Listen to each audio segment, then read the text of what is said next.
Good morning students. இந்த வீடியோவில் நம்ம இருவித்திலை தண்டின் உள்ளமைப்பு பற்றி பார்க்க போகிறோம்.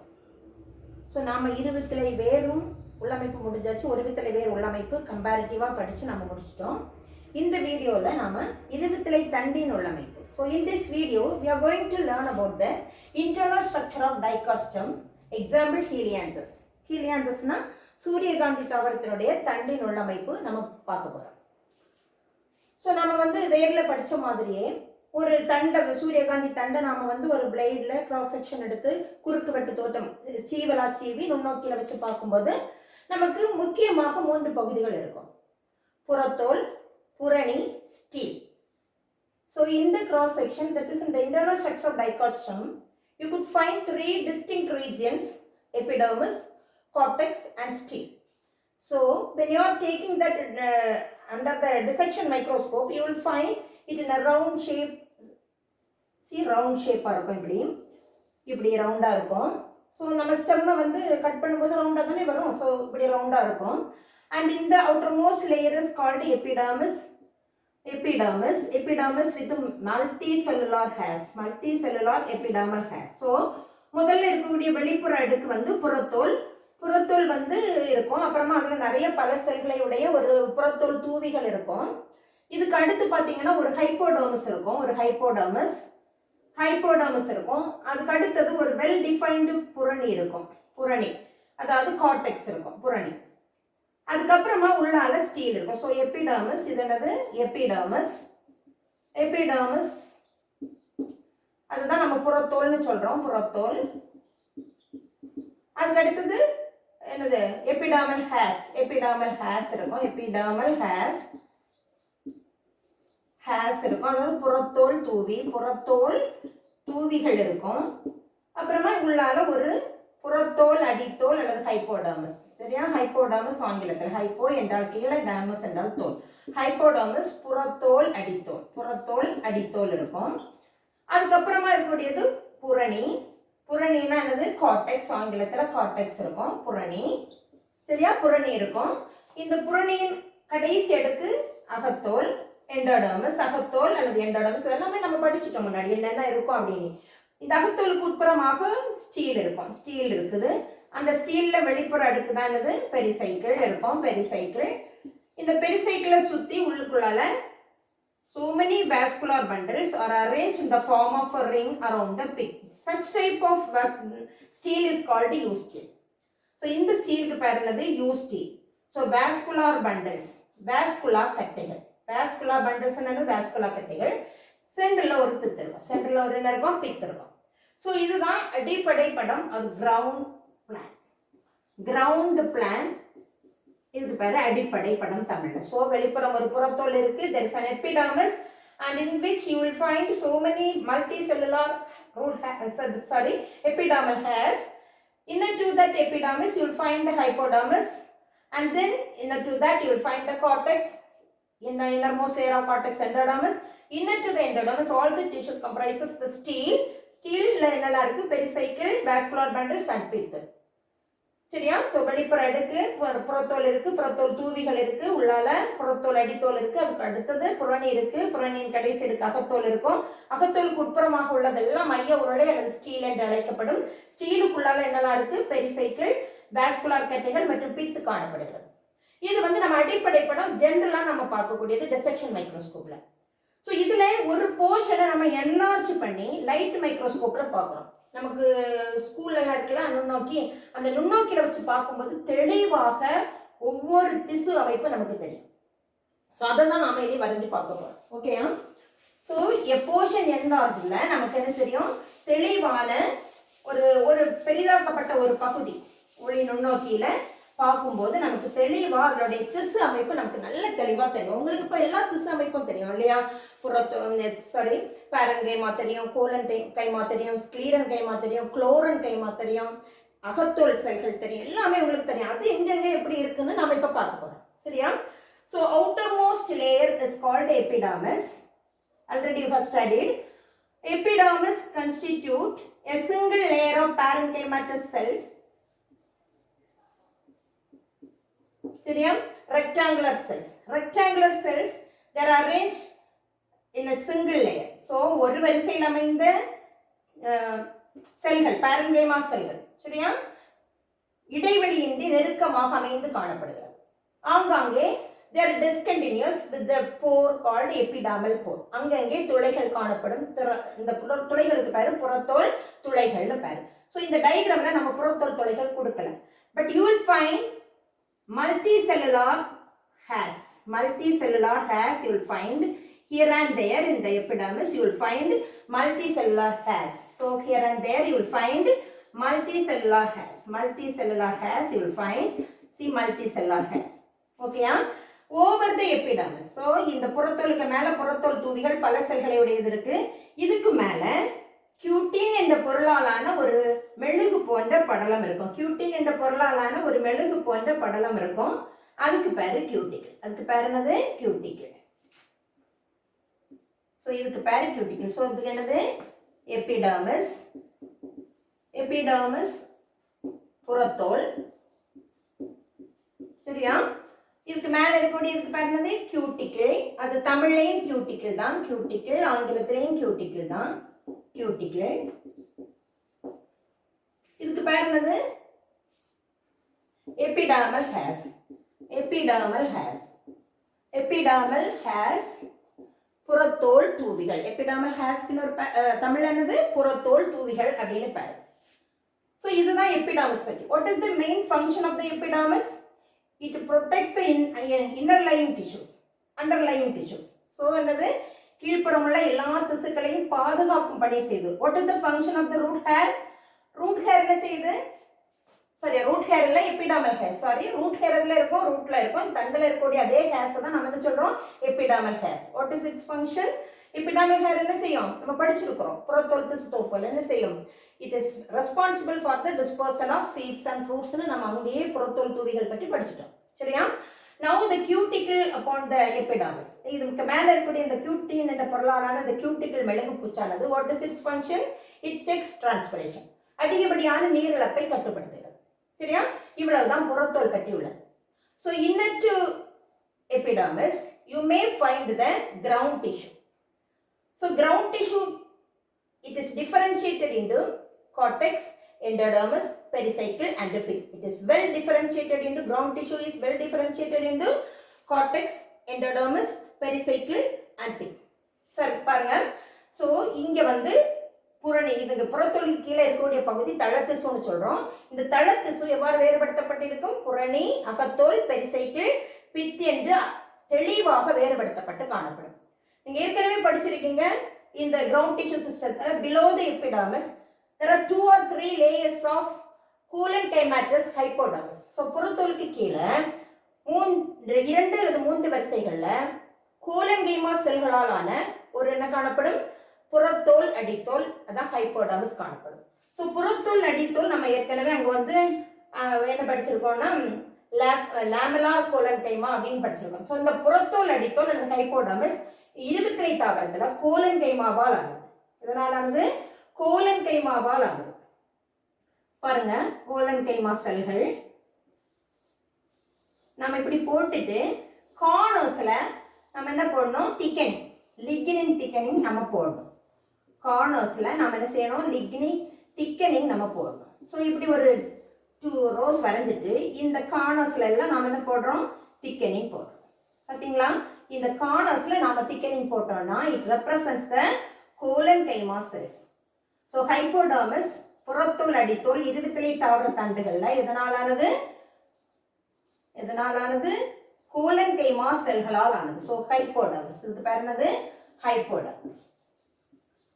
hypodermis சரியா?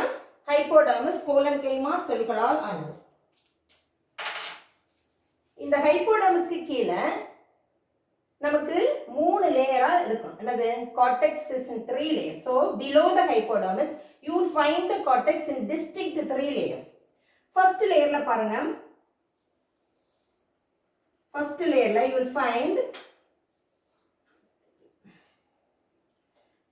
will find the chlorenchymatous cells. The chlorenchymatous cells. Chlorenchymatous cells என்னது? parenchyma cells with the chloroplast. Parenchyma cells with the chloroplast. Chlorenchymatous cells. So chlorenchyma எப்போவுமே போடும்போது புள்ளி புள்ளியாக அவுட்டர் சைடில் போடணும். சென்டர்லலாம் போட்டோம்னா அது வந்து நமக்கு ஸ்டார்ச் கிரெயினை ரெப்ரசன்ட் பண்ணுறதுனால ஓரங்களில் இப்படி போடணும். புள்ளி போட்டால் இட் ரெப்ரசன்ட் குளோரோபிளாஸ்ட். இதுக்கு பேர் தான் வந்து பசுங்கணிகங்களை உடைய இந்த பேரன்கைமா செல்கள் குளோரன்கைமா அப்படின்னு நாம சொல்றோம். சரியா? இந்த குளோரன்கைமாக்கு இடையில ஆங்காங்கே ரெசின் டக்ஸ் இருக்கும். என்ன இருக்கும்? Resin ducts. சரியா? இதுக்கு இடையில என்ன இருக்குது உங்களுக்கு? ரெசின் டக்ஸ் இருக்கும். ரெசின் டக்ஸ் இது பாருங்க. see resin ducts, resin secrete பண்ணக்கூடிய டக்ஸ் இடையிடையே அங்கங்கே இருக்கும். சரியா? இடையிடையே அங்க இருக்கும். சரியா? ரெசின் டக்ஸ் இருக்கும். so this is the hypodermis. இது என்னது? Chlorenchymatous cortex. Cortex chlorenchyma cortex. Chlorenchyma தான் இங்க தமிழ்லயும் குளோரன்கைமா தான். தமிழ்ல என்னதான்? குளோரன்கைமா. சரியா? இப்படி கார்டெக்ஸ் இருக்கு. இதுக்கு அடுத்தது 2 or 3 layers of parenchyma cells. 2 or 3 layers of parenchyma cells இதுக்கு அடுத்து இருக்கும். ஸோ parenchyma நம்ம இப்படி போடுவோம். parenchyma cells இருக்கும். 2 or 3 layers of parenchyma cells. So 2 layers போடுறேன். parenchyma cortex. இது என்னது? parenchyma cortex. parenchyma cortex. So இந்த குளோரன்கைமாக்கு கீழே உள்ள அடுக்குகள் 2 அல்லது 3 வரிசைகள் என்ன காணப்படும்? parenchyma செல்களாலான புரணி. So parenchymatous cortex you will find below the parenchyma cells.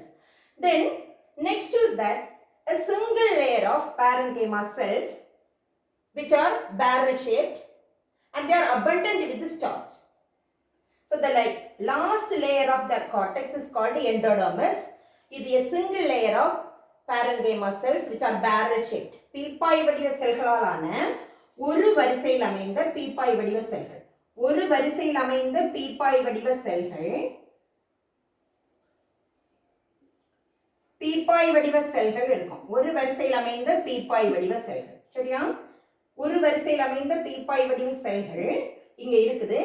they are abundant with the starch grain. they are abundant with the starch grain. நிறைய ஸ்டார்ச் துகள்கள் இதுல சேமித்து வைக்கிறதுனால இந்த அகத்தோல் அல்லது endodermis we are calling it as starch sheath. starch sheath அல்லது starch அடுக்கு. starch sheath அல்லது starch அடுக்கு. தமிழ்ல என்னது? starch அடுக்கு. சோ எந்த அடுக்கு starch அடுக்கு என்று அழைக்கப்படுகிறது? இருவிதையிலை தண்டினுடைய அகத்தோலானது ஸ்டார்ச் அடுக்கு என்று அழைக்கப்படுகிறது. ஏன் அவ்வாறு அழைக்கப்படுகிறது? ஏனெனில் அவற்றின் செல்களில் அதிகமாக என்னது? தரசு துகள்கள் அல்லது ஸ்டார்ச் சேமித்து வைக்கப்படுவதால் இது எவ்வாறு அழைக்கப்படுகிறது? ஸ்டார்ச் அடுக்கு என்று அழைக்கப்படுகிறது. Very important 3 mark question. சரியா?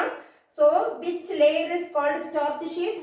the endodermis of dicot stem is called starch sheath because it stores starch grain.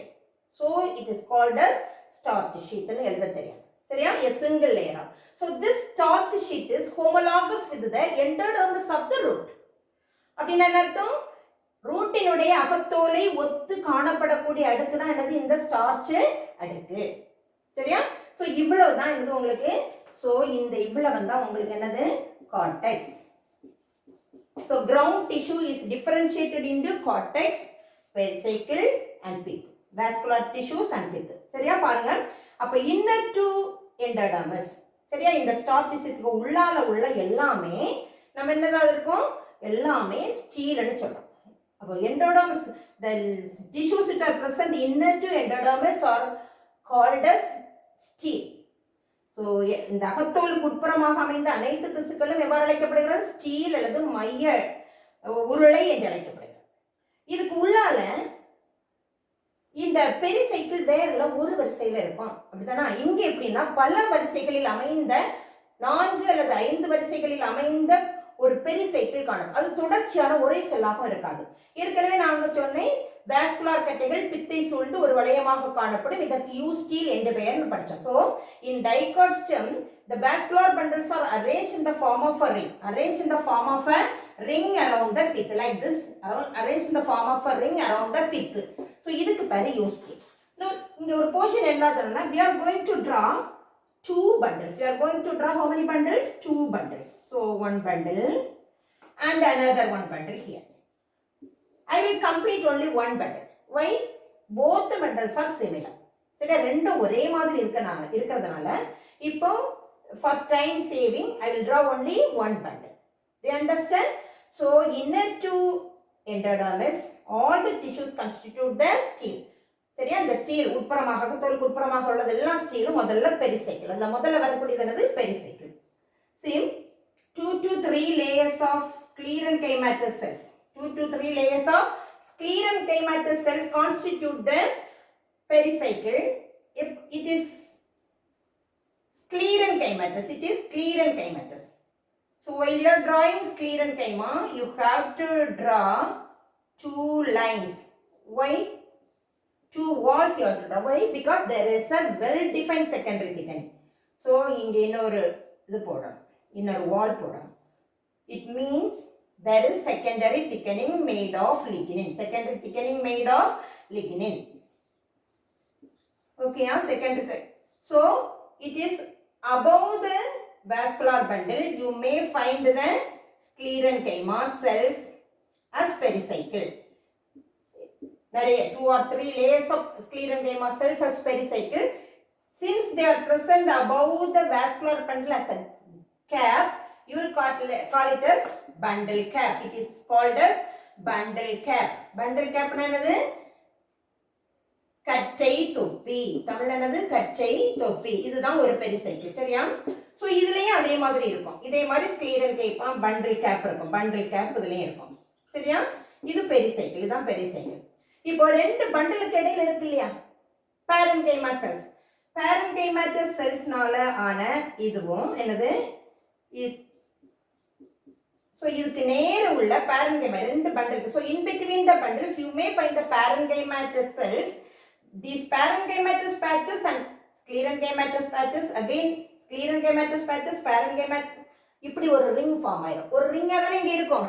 இங்க வந்து sclerenchyma, இதுல parenchyma, இதுல sclerenchyma, இதுல parenchyma. So it forms a ring alternating. sclerenchyma alternate with the parenchyma cell. So ரெண்டு பண்டிலுக்கு இடையில parenchyma செல்களாலான pericycle, பண்டிலுக்கு மேல கட்டை தொப்பி போல sclerenchyma, அடுத்தது parenchyma, அடுத்து வட்டமா வரும்போது அப்படி மாறி மாறி பல வரிசையில் அமைந்து ஒரு பெரிசைக்கிள் ஃபார்ம் ஆகுது. இது என்னது? parenchyma வருது. சரிதானா? So inner to pericycle you may find the vascular tissues. Inner to pericycle you may find the vascular tissue. Vascular tissue comprises phloem, cambium and xylem. Phloem, cambium and xylem.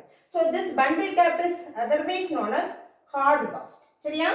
அப்படின்னா வன்மையான செல்கள்.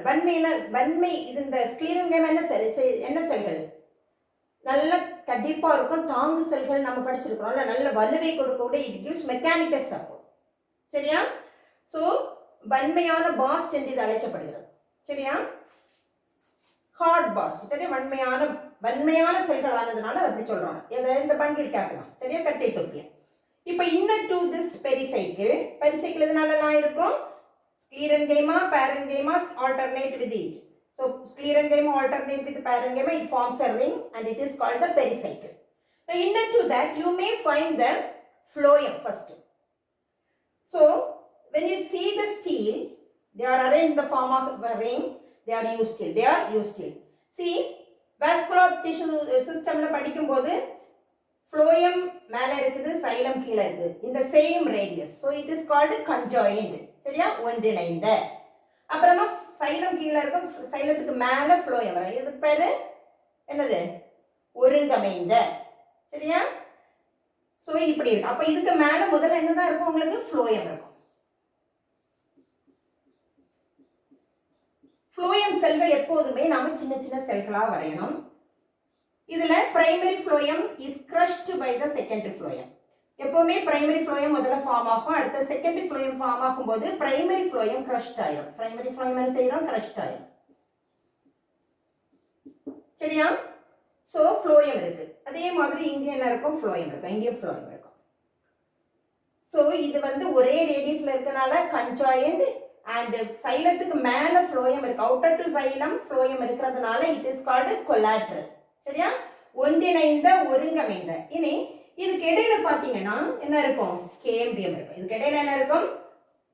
rectangular shaped cells 2 to 3 layers of cambial cells which are meristematic isodiametric cells நம்ம படிச்சிருக்கோம் meristematic tissue ஓட character படிச்சிருக்கோம் they are isodiametric இல்லையா இந்த cambial cells இடையில இருக்கு so இது என்னது phloem இது phloem phloemக்கு கீழ என்ன இருக்குது உங்களுக்கு cambium சரியா இதுதான் நம்ம வாஸ்குலார் கேம்பியம் அப்படின்னு சொல்றது இதுதான் நம்ம என்ன சொல்றோம் வாஸ்குலார் கச்சை கேம்பியம் வாஸ்குலார் கட்டையில் காணப்படக்கூடிய கேம்பியத்துக்கு என்ன பேரு கச்சை கேம்பியம் சரியா இந்த கச்சை கேம்பியம் இருக்கிறதுனால this vascular bundle is called open vascular bundle so திறந்த வாஸ்குலார் கட்டைகள் இதனுடைய வளர்ச்சி திறந்திருக்கு இன்னும் இரண்டாம் நிலை வளர்ச்சி நடைபெறும் புரியுதா சோ அதனால இத நாம என்ன சொல்றோம் கேம்பியம் காணப்பட்டால் வாஸ்குலார் கட்டையில ஃப்ளோயத்துக்கும் சைலத்துக்கும் இடையில cambium காணப்பட்டால் அதை நாம என்ன சொல்றோம் திறந்த vascular bundle so when you find cambium in between xylem and phloem you may call that bundle as the open vascular bundle so open vascular bundle ல cambium இருக்கும் புரியுதா then in the phloem in the primary phloem there won't be any phloem fibers primary phloem the secondary phloem ல எல்லாமே இருக்கும் phloem எல்லாமே இருக்கும் சரியா now next to the cambium so this cambium is meant for secondary growth சரியா பருமன் அதிகரிக்க பயன்படுகிறது inner to this cambium you may find the xylem in 3 to 4 rows let me draw the xylem here a metaxylem then small cells protoxylem metaxylem கீழ வர சின்னதாயிட்டே போகுதுல்ல so that is protoxylem நான் இப்ப 3 row தான் இங்க வரையறேன் so இதுவும் secondary வால் இருக்குறதுனால ஸ்க்லீரன்கேமா மாதிரி இங்கே நாம என்ன போடணும் ரெண்டு வால் இது மாதிரி போடணும் புரியுதா ரெண்டு வால் போடுறோம் சரியா இன்னொரு ரோ வேணா கூட போட்டுக்கலாம் நம்ம இங்க எப்படி போகுது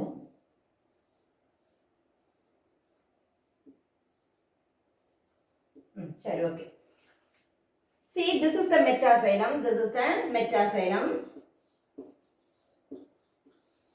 and the smaller ones are called protoxylem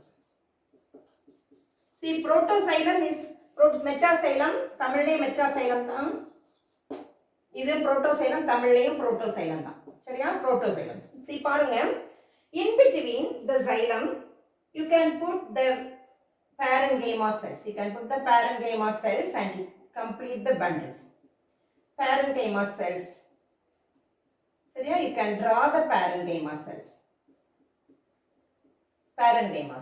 okay now so in the xylem you may find all the cells xylem vessels xylem trachea xylem parenchyma and xylem fibers all the cells are present in the xylem okay usually they are oval in shape பாத்தீங்களா circular they are circular in shape vascular vessels are circular in shape so இப்போ இந்த vascular bundle நீங்க explain பண்ண முடியுமா பாருங்க the vascular bundle the stele is used still because the vascular bundles are arranged in the form of a ring around the pith then the stele is என்னது ஒரே ரேடியஸ்ல இருந்தா conjoined சைலத்துக்கு மேல வெளியில phloem இருந்தா it is collateral இடையில cambium இருந்தா it is open with xylem protoxylem facing the center metaxylem facing outside so end up can you explain now this bundle vascular bundle the vascular bundles are conjoined collateral open with end of xylem இந்த vascular கட்டிகள் எப்படி இருக்குது ஒன்றிணைந்தவை ஒருங்கமைந்தவை திறந்தவை உள்நோக்கு xylem கொண்டவை புரியுதா so இந்த பண்டலே இதே மாதிரி இருக்கும் so இதுக்கு கீழ பாத்தீங்கன்னா there is a large pith at the center இங்க இடம் இல்ல அதனால நான் வரையல இதுக்கு கீழ இப்படியே பித்து போகும் so இங்க இருந்து இப்படியே நிறைய பித்து வரும் இப்படி இது நிறைய வரும் இங்க இடம் இல்லாததுனால நான் வரையல see இப்படி நிறைய பித்து இங்க ஒரு பெரிய பித்து இருக்கும் இதுல வந்து பெரிய ஒரு பித்து இருக்கும் சரியா பெரிய பித்து இருக்கும் major part of the stem is occupied by the pith தான் சரியா நிறைய பகுதி தண்டினுடைய இந்த பித்து தான் ஆக்குபை பண்ணி இருக்கும் சரியா so the pith is parenchyma pith or medulla they store food materials நம்ம ஏற்கனவே நம்ம படிச்சிருக்கோம் ground tissue systemல they store food material so pith or medulla in between the bundles the pith cells are called pith rays or medullary rays. சரியா? Medulla கதிர்கள் அல்லது பித் கதிர்கள். So ரெண்டு பண்டலுக்கு இடையில உள்ள பேரன்கைமா செல்களை நாம் என்ன சொல்றோம்? இந்த மெடுலா கதிர்கள் அல்லது பித் கதிர்கள். ஸோ சென்டர்ல பித் இருக்கு, with it arranged with the intercellular space, and their main function is storing the food materials, and the cells in between the bundle is called medullary rays or pith rays. சரியா? ரெண்டு vascular கட்டைக்கு இடையில உள்ள இந்த பித் செல்கள் எவ்வாறு அழைக்கப்படுகின்றன? Medulla கதிர்கள் அல்லது பித் கதிர்கள் என்று அழைக்கப்படுகின்றன. சரியா? இதுதான் internal structure of the dicot stem. இருவித்திலை தாவர தண்டின் உள்ளமைப்பு. உள்ளமைப்புல என்னென்ன இருக்கு பாருங்க. ஒரு புறத்தோல் இருக்கு, புறத்தோல் தூவிகள் இருக்கு, பல செல்களுடைய மேல கியூட்டிகள் இருக்கு, இடையிடையே புறத்தோல் துளைகள் இருக்கும். இது உட்புற திசுக்களை பாதுகாக்கிறது. சரியா? இந்த புறத்தோலுக்கு கீழே இருக்கக்கூடியது தளத்திசு. தளத்திசுவானது அகத்தோல், பெரிசைக்கிள், பித் என்று வேறுபடுத்தப்பட்டிருக்கும். புறத்தோலுக்கு கீழே இருக்கிறது ஹைப்போடர்மஸ், கோலன்கைமேட்டஸ். அதுக்கு கீழே 3 distinct layers of cortex இருக்கு. Chlorenkymatous cortex, parenchymatous cortex and starch sheath. Inner to starch sheath, all the cells you will call it as the stele. இந்த ஸ்டீலுக்குள்ளார the first layer of stele is pericycle. Pericycle வந்து நிறைய layers, 4 to 5 layers of sclerenchyma cells, that is bundle cap in between parenchyma. So parenchymatous cells alternate with the bundle cap sclerenchyma cell. It constitute the pericycle. Inner to pericycle you will find the vascular bundles. They are arranged in the form of a ring around the pith, so they are called as eustele.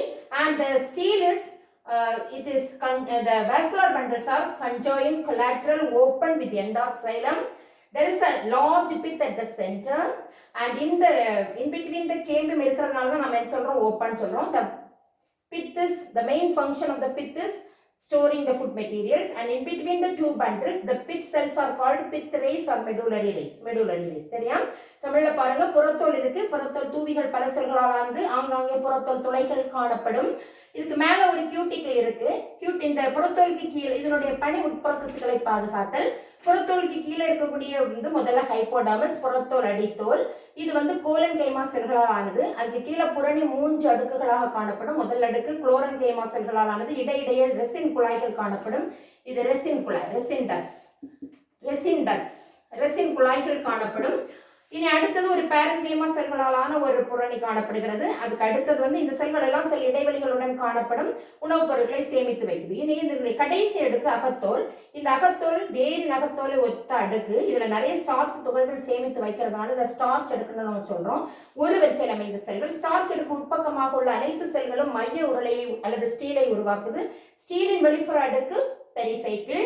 Pericycle vascular கட்டிக்கு மேல கட்டி தொப்பியாக ஸ்க்ளீரன்கைமாவும், இரண்டு கட்டிகளுக்கு இடையில பேரன்கைமாவாகவும், ஸ்க்ளீரன்கைமா parenchyma இணைந்து ஒரு வளையமாக ஒரு பல அடுக்குகளை உடைய பெரிசைக்கிள் உருவாக்கப்படுகிறது. பெரிசைக்கிளுக்கு கீழே இருக்கக்கூடியது ஃப்ளோயம். ஃப்ளோயத்துக்கு கீழே கேம்பியம் காணப்படுகிறது. கேம்பியம் கீழே சைலம் இருக்கும். ஸோ இந்த சைலத்துக்கு வெளியில ஃப்ளோயம் இருக்கிறதுனால இந்த வாஸ்குலர் கட்டையை நம்ம எப்படி விளக்கலாம்? ஸோ இந்த வாஸ்குலர் கட்டைகள் ஒன்றிணைந்தவை, ஒருங்கமைந்தவை, திறந்தவை மற்றும் உள்நோக்கு சைலம் கொண்டவை. சரியா? சைலம் குழாய்கள், ட்ரக்கீடுகள், சைலம் நார்கள், பேரன்கைமா எல்லாமே இருக்கும். முதல்நிலை ஃப்ளோயத்துல ஃப்ளோயம் நார்கள் மட்டும் இருக்காது. சரியா? நடுவில் ஒரு பெரிய பித் அல்லது மெடுலா காணப்படும். இது செல் இடைவெளிகளுடன் எடுக்கப்பட்டிருக்கும் பேரன்கைமா செல்கள். புரியுதா? இந்த பேரன்கைமா செல்கள்ல நிறைய உணவுப் பொருட்கள் எல்லாம் ஃபீனால், ஆக்சலேட் இதெல்லாம் நம்ம அங்கேயே படிச்சுட்டோம். இதெல்லாம் சேமித்து வைக்கப்படுகிறது. இந்த பேரன்கைமா செல்கள் இரண்டு கட்டிகளுக்கு இடையில் இருக்கக்கூடிய இந்த பித் செல்கள் எவ்வாறு அழைக்கப்படுகிறது? பித் கதிர்கள், அது மெடுலா கதிர்கள் என்று அழைக்கப்படுகிறது. முதல்நிலை மெடுலா கதிர்கள் என்று அழைக்கப்படுகிறது. சரியா? இவ்வளவுதான் இருவித்திலை தாவர தண்டின் உள்ளமைப்பு. புரிஞ்சுதான்? இனி அடுத்த வீடியோல நாம ஒருவித்திலை தண்டின் உள்ளமைப்பு நாம வந்து படிக்கலாம். ஸோ அது படிக்கும்போது இந்த படத்தை நீங்க புக்கில் எடுத்து வச்சு பார்த்துக்கணும். ரெண்டையும் கம்பேர் பண்ணி நீங்க வந்து அதனுடைய வேறுபாடுகளை ஈஸியாக நம்ம கண்டுபிடிச்சிடலாம். ஓகே தானே? தேங்க்யூ.